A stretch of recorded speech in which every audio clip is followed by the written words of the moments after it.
Pero en esta sí que me tienes que ayudar, ¿no? Sí. Eso sí, eso sí. No.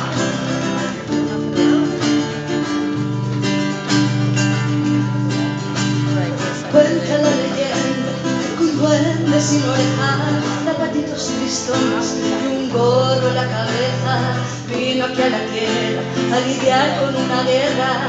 Fue encontrando puertas talladas de miseria, cuentan que su aspecto llegó hasta excitado por toda la energía del pueblo acomodado entre algunos abismos. Su voz se entrecortaba para decir a gritos que no ve lo que pasa. Pasa que usted,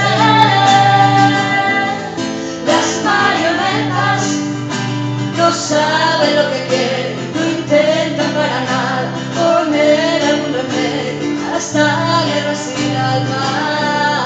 Pasa que usted,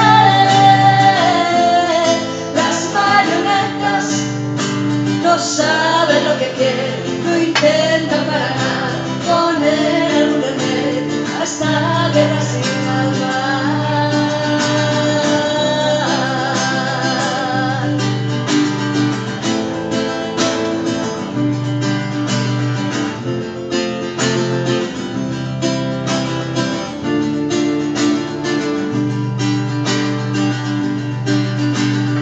Dicen que aquel duende se fue sin darse cuenta de lo que había logrado.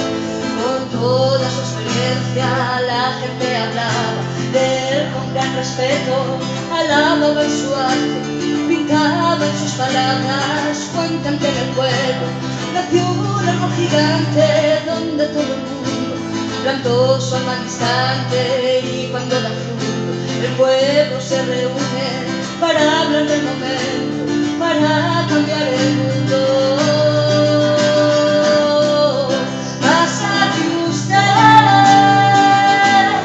las marionetas, no sabe lo que quiere, no intenta para nada poner algún remedio a esta guerra sin alma.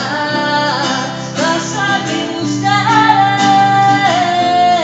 las marionetas, no sabe lo que quiere, no intenta para nada poner algún remedio a esta guerra sin alma.